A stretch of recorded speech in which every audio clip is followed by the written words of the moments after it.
Anda. Nah, di sini saya akan melakukan edukasi tentang penyalahgunaan nafza. Pasnya sudah tahu apa itu nafza? Belum. Belum tahu ya nafza itu apa? Belum. Nafza itu sejenis seperti obat-obatan yang terlarang. Saya jelaskan ya. Nafza itu narkoba atau biasa disebut nafza adalah bahan atau zat yang dapat mempengaruhi kondisi kejiwaan atau psikologi seseorang, yaitu seperti pikiran, perasaan, dan perilaku. Kemudian serta dapat menimbulkan ketergantungan fisik dan psikologi yang termasuk dalam nafza yaitu narkotika, psikotropika, dan zat adiktif lainnya. Sudah tahu zat-zat itu belum? Belum. Belum mengenal ya? Kemudian jenisnya itu yang pertama adalah narkotika. Narkotika di sini adalah zat atau obat yang berasal dari tanaman atau bukan tanaman, baik sintetis maupun semi sintetis. Biasanya menyebabkan penurunan kesadaran, hilangnya rasa, mengurangi sampai menghilangi rasa nyeri. Biasanya guna untuk pengurangan nyeri. Kemudian menimbulkan ketergantungan.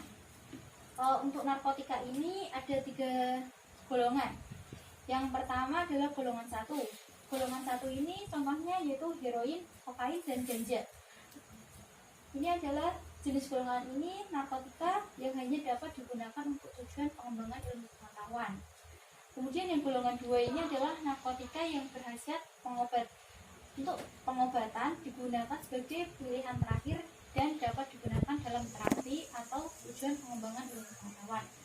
Contohnya yaitu morfin dan pepidin. Kemudian golongan yang ketiga adalah narkotika yang berhasiat untuk mengobati dan menjadi digunakan dalam terapi atau tujuan pengembangan ilmu pengetahuan.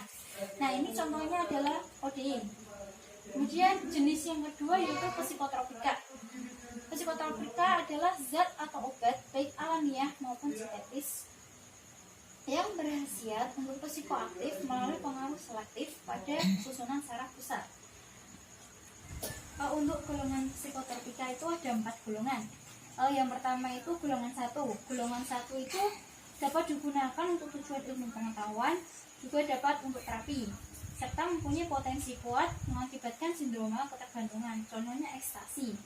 Kemudian untuk golongan 2 yaitu sama untuk pengembangan ilmu pengetahuan dan juga terapi, dan mempunyai potensi kuat mengakibatkan sindroma ketergantungan juga, contohnya yaitu amfetamin.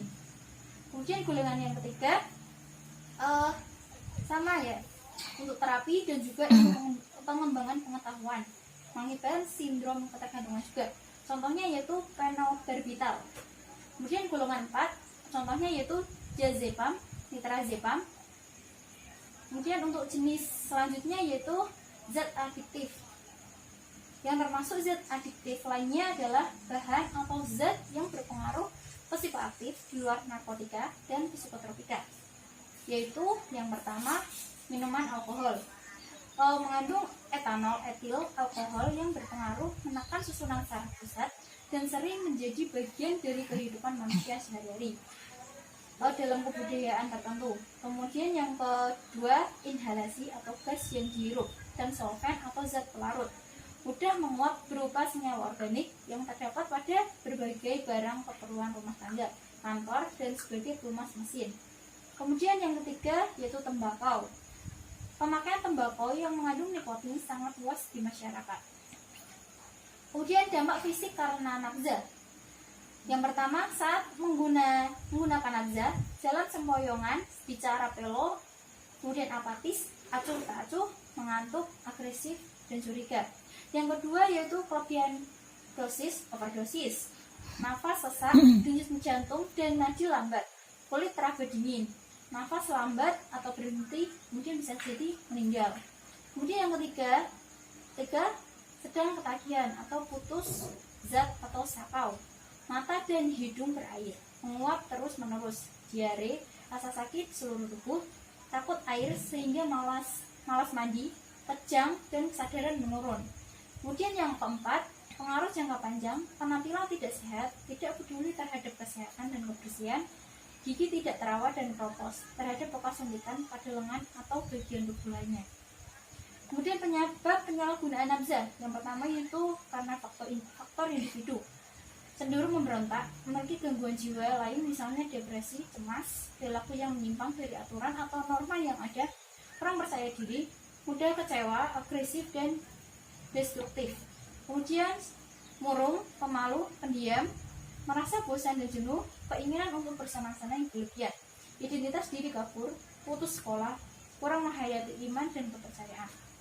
Kemudian untuk faktor lingkungannya yaitu dari faktor keluarga. Yang pertama, komunikasi orang tua dan anak kurang baik, hubungan kurang harmonis, orang tua yang bercerai atau kawin lagi, orang tua yang terlampaui sibuk atau acuh, orang tua otoriter, kurangnya orang yang menjadi teladan dalam hidupnya, kemudian kurangnya kehidupan beragama. Untuk faktor di lingkungan sekolah, yang pertama, sekolah yang kurang disiplin, sekolah terletak dekat tempat hiburan, sekolah yang kurang memberi kesempatan pada siswa untuk mengembangkan diri secara kreatif dan positif, adanya murid pengguna nafza. Lingkungan teman sebaya, yang pertama berteman dengan penyalahguna, tekanan atau ancaman dari teman. Kemudian dalam lingkungan masyarakat atau sosial, ada lemahnya penegakan hukum, situasi politik, sosial, dan ekonomi yang kurang mendukung. Untuk gejala dini penggunaan nafza, yang pertama yaitu ada tanda fisik. Tanda fisik yaitu diantaranya kesehatan fisik menurun, penampilan diri menurun, badan kurus, lemah, dan malas, pernapasan lambat dan dangkal. Kemudian suhu badan tidak beratur, pupil mata mengecil, tekanan darah menurun, kejang otot, kesadaran makin lama makin menurun, selera makan berkurang. Untuk tanda-tanda di rumah, membangkang terhadap teguran orang tua, semakin jarang ikut kegiatan keluarga, mulai melupakan tanggung jawab rutinnya di rumah, sering pulang lewat jam malam dan menginap di rumah teman. Kemudian ada sering pergi ke diskotik, mal, atau pesta. Pola tidur berubah, pagi susah dibangunkan, malam suka begadang. Kemudian bila ditanya, sikapnya defensif atau penuh kebencian. Kemudian menghabiskan uang tabungannya dan selalu kehabisan uang. Kemudian sering mencuri uang dan barang-barang berharga di rumah, dan ini sering tidak diketahui. Sering merongrong keluarganya untuk meminta uang dengan berbagai alasan. Sering tersinggung dan mudah marah. Sering berbohong. Sekali-sekali dijumpai dalam keadaan mabuk, bicara pelo, dan jalan sempoyongan. Ada obat-obatan kertas, timah, bauan yang tidak biasa di rumah, atau terutama kamar mandinya atau kamar tidurnya, atau ditemukan jarum suntik, namun ia mengatakan barang-barang itu bukan miliknya. Kemudian untuk pengaruh nafza pada tubuh manusia dan lingkungan, yang pertama adalah komplikasi medik. Biasanya digunakan dalam jumlah yang banyak dan cukup lama. Pengaruhnya pada otak dan susunan saraf pusat, pada saluran nafas, dapat terjadi radang paru,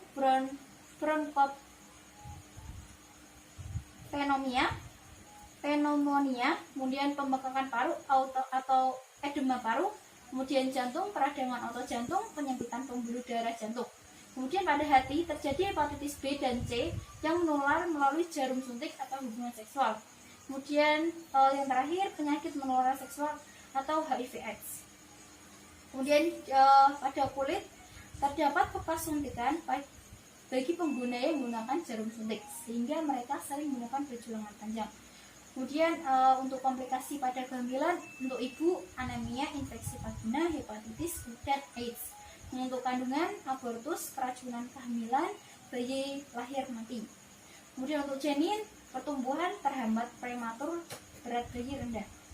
Untuk pengaruh nafza pada tubuh manusia dalam lingkungan, pada dampak sosial di lingkungan keluarga, suasana nyaman dan tentram dalam keluarga terganggu, sering terjadi pertengkaran mudah tersebut. Orang tua resah karena barang berharga sering hilang, perilaku menyimpang atau asosial anak. Kemudian untuk di lingkungan sekolah, merusak disiplin dan motivasi belajar, meningkatkan tidak kenakalan, membolos, tawuran, kemudian mempengaruhi peningkatan penyalahgunaan di antara sesama teman sebaya. Kemudian untuk di lingkungan masyarakatnya, tercipta pasar gelap antara pengedar dan bandar yang mencari pengguna atau mangsanya. Kemudian meningkatkan kecelakaan, pengedar atau bandar menggunakan perantara remaja atau siswa. Kemudian untuk upaya pencegahan penyalahgunaan nafza, ada pencegahan primer, sekunder, dan tersier. Untuk pencegahan primer, mengenali remaja risiko tinggi, penyalahgunaan nafza dan melakukan intervensi. Untuk pencegahan sekundernya, mengobati dan intervensi agar tidak lagi menggunakan nafza. Untuk pencegahan tersier, merehabilitasi penyalahgunaan nafza. Cara pencegahannya yaitu, ketahuilah bahwa obat tersebut sangat berbahaya, jangan sekali-kali mencobanya. Kemudian bina hubungan yang harmonis dengan orang tua sehingga perilaku kita lebih terkontrol. Katakan tidak bila ada yang menawari. Kemudian selanjutnya, berhati-hatilah dalam bergaul. Perkuat keimanan kepada Tuhan. Buat para orang tua, ciptakan keluarga yang harmonis, jalin komunikasi yang bersahabat dengan putra-putri. Putri aja. Kemudian selanjutnya, buat remaja, jadilah remaja yang aktif dan menyenangkan, berprestasi tinggi, tahan uji, mandiri, ikuti kegiatan positif dan bermanfaat. Nah, itu yang bisa saya sampaikan. Apa sebelumnya ada pertanyaan? Ya. Tidak ada. Sudah bisa dipahami ya apa itu nafza, apa itu narkoba, narkotika, dan sejenisnya. Sudah tahu kan bahayanya itu apa? Kalau menggunakan itu efek sampingnya apa? Sudah tahu ya? Ya.